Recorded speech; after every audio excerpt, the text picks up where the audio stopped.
Hello there folks, today we are talking about Stockpile, which is a light stock market game where you are bidding for different stocks, you are manipulating stock markets, you are bluffing and such, you have partial information on what stocks and companies will decrease or increase in price, which is really cool.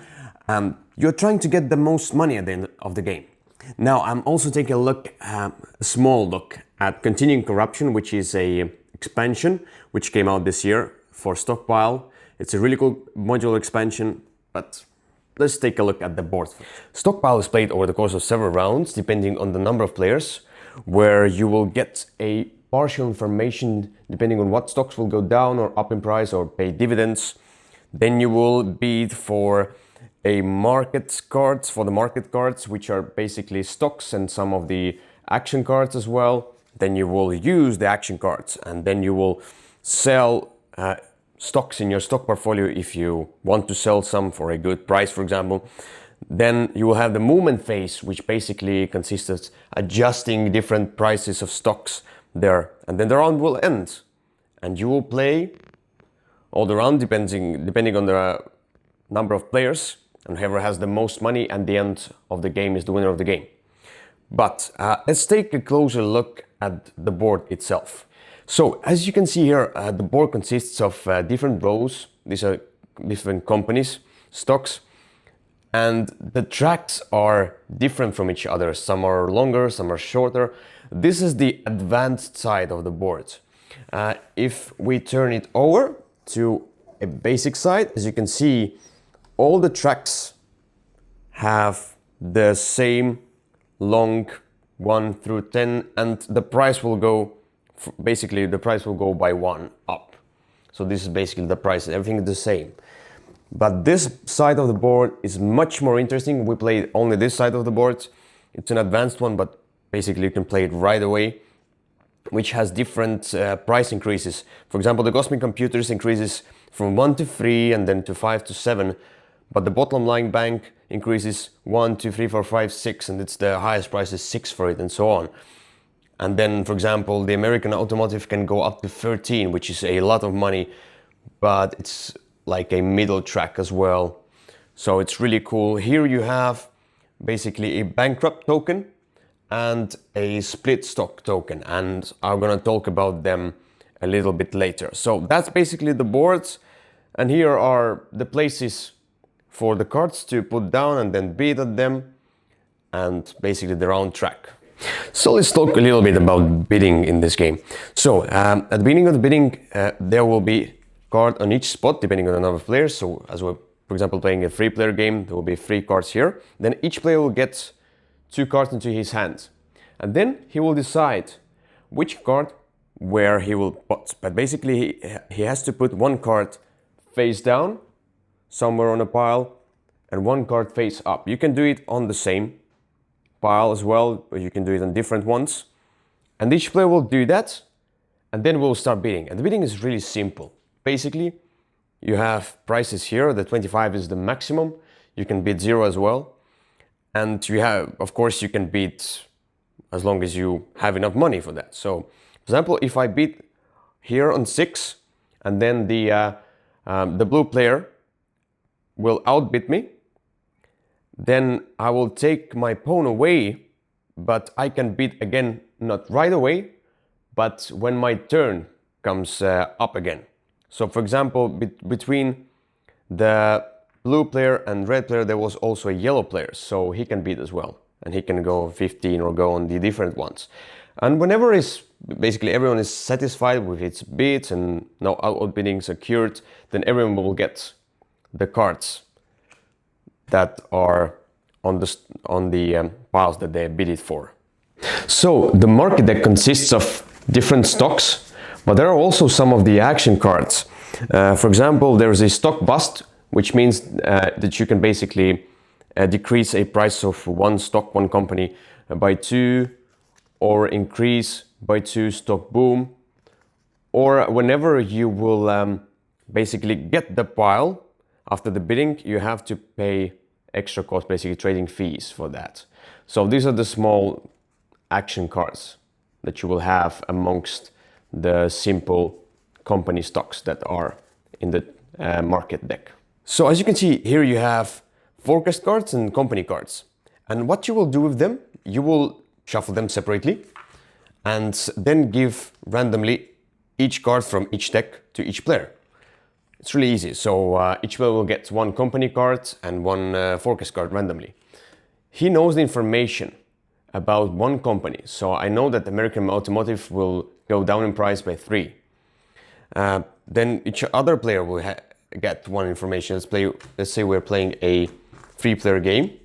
The other cards will stay on the board, and one company and one forecast card will be revealed. So there is also a public information about one company. So it means that if we're playing a 3-player game, the other 2 companies and forecast cards are unknown, basically. And you'll reveal them at the end to see if the stock rises or decreases in price and so on. So this is a really simple, clean mechanic of stock rising or decreasing. So the interesting part here is the track itself. When it reaches the leftmost spot and the rightmost spot, something happens. The leftmost spot is bankruptcy, which means if a company will go bankrupt, you will lose all stocks in your stock portfolio of that company. You lose everything of that company, which is really bad, really sad. Now, if this marker reaches the split spot, it means that each stock of that company which was on your left side in like a regular stock portfolio will be split and put on the right side. Right side basically means that each card that you have here is doubled. So it means that now I have 2 American, like I have 2 American automotive stocks here, or one stock but for a double price, which is really cool. The other cool thing is that if you already have that stock, that company's stock in a split stock portfolio, and the marker reaches the split spot, then you will get 10,000 for each of that company's stock if it's in the split one already, which is a lot of money in this game. So that's how the different tracks work. So if you want to spice up your game a little bit, there are also investors in the game box. As you can see here, you have different people, which are parodies of the real people. And these are basically the player powers plus a different starting money. Normally you would start with, I think, $20,000, but now you may start with another amount of money at the start of the game. Less or more, but it depends on your player power as well. So we have Dividend Deborah, Lucrative Lee, Billionaire Bill, Cunning Carlos, Socialist Sanders, and there are many of them. Some of them are from the expansion. I'm going to show you a little bit of that expansion content as well. So the expansion is called Continuing Corruption, and first thing it adds are the forecast dice, which you will roll at the beginning of each round, and it will show you what forecast cards you will use during this round, which adds a little bit more variability. There are many extra cards now that you can use instead of just fixed 6 ones that you had in the base game. The other cool feature in the expansion are the bond cards. So as you can see here, you can buy up to 3 bond cards at the beginning of each round, and they cost depending on the number of players. For example, with 3 players we have a 6,000 for each bond. And at the end of the game, for each bond that you have, you will get interest, 1,000. So basically it's plus 1,000 each round for each bond you have at the end of each round. So you could ask, what's the point? At the end of the game, you will get all your money back that you spend on the bonds. But basically during the game, you will also collect the interest, which is a difference in money, of course, for everyone. And that's a cool part because you invest your money that you will get at the end of the game, and you cannot use it during the game, but you will basically get a little bit of extra money during the game. The last thing of the expansion are the commodity cards that you will place at the end after you have placed the normal market deck cards on the bidding tracks. So basically you will get these cards as extra when you bid. And there's just basically for set collection, there are different cards, but there are also taxes. The set collection of these normal commodity cards will give you extra money at the end of the game, and the taxes will take some money from you at the end of the game. And it depends on the track here. Let's say, for example, if you have 4 unique commodities, you will get 24 extra money. But if you have taxes, like 4 different taxes, you will get minus $20,000, which is a lot. So this is a small extra to the game set collection part. So let me tell you upfront, Stockpile is a great game. Now, I'm not really into stock market games or economy games, and this one looked boring when I first looked at this game. I didn't really want to try it as well. But eventually, we tried it, thanks to Alina. Yes, she wanted it more than me, so we tried it and it clicked with me in an instant. Why? The thing is that it doesn't feel like a heavy economy, it doesn't feel like work or something like that.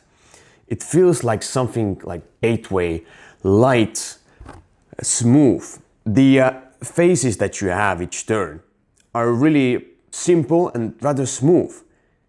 You have a set collection aspect, which is quite an easy mechanic, to be honest. And there are not many rules, and they are simple. Even in the advanced mode with investors like special powers and different tracks, which just adds a little bit more of that spice to the game, but not the complexity.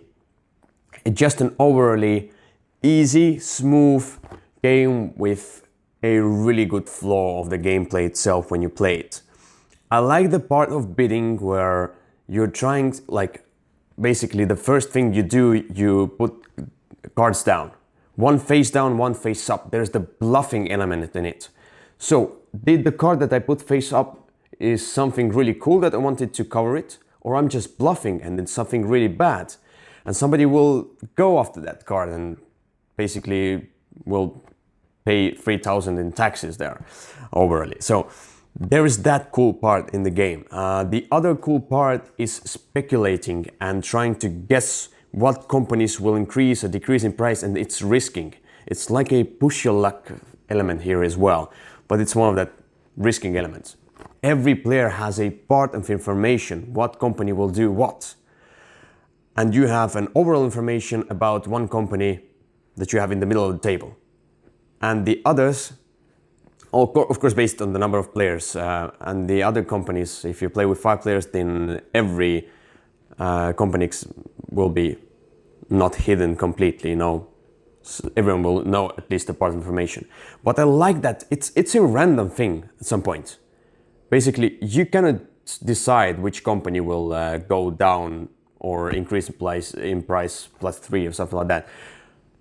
But you can mitigate that luck by thinking about that. You can mitigate that luck by looking at what other players do. Because the stock changes, the prices change after you do the selling. And if you're not the first player, for example, you will see that, for example, the player before you just sold 3 stocks of leading laboratories, one of the companies. It makes you think that, why did he sell them? Is it that he knows some information that I don't know? Maybe he knows that the leading laboratories will go down by 3 in the price, which is a lot. So maybe I should basically sell my leading laboratory stocks as well. That's really cool. You can basically mitigate luck by trying to guess the information based on what other players do.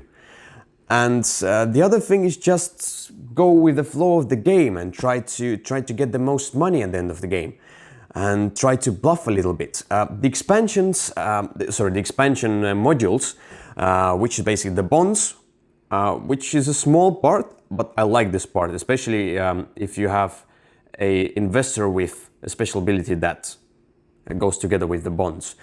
For example, Lucrative Lee, he will get extra money for every 2 bonds that he has.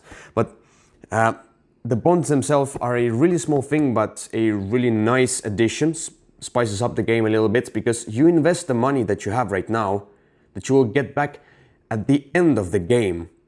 So it means that every turn you will have less money that you can bid with, that you can get the cards with. But on the other hand, you will get some extra during the game. So basically at the end you will have more money. That's the cool part. The other cool part, the small part is commodity cards, which is basically the set collection, where you can get extra cards. It's nothing big. We can live it out. Doesn't matter. But the forecast dice, that's awesome. Each time you have a different round. You have different different tracks. You have different possibilities on how the companies will decrease or increase or pay dividends. It's so cool. It adds a lot of replayability for this game already. But the base game is a lot of replayability already, because it depends on how the players will play. That's how the game will go. But the forecast dice with the expansion are, for me, essential. They spice up the game that much, so I would not play without them anymore. So overall, a great game. Stockpile with the expansion together. It can be even higher on my top 50 of all time that I did recently. Like few places, but still, it's quite high already there. So I really recommend Stockpile, even if you're not into stock market games, into economy games. As you can see, I'm a exact example of a person who doesn't like economy games at all. I basically dislike Panamax. I dislike Suburbia and like this Euro type basically, but still they're economy games. But this one is a great one. I want to play it more and more and more. It's Stockpile. Let's go to my dice rating. I give this game 8.5 dice out of 10.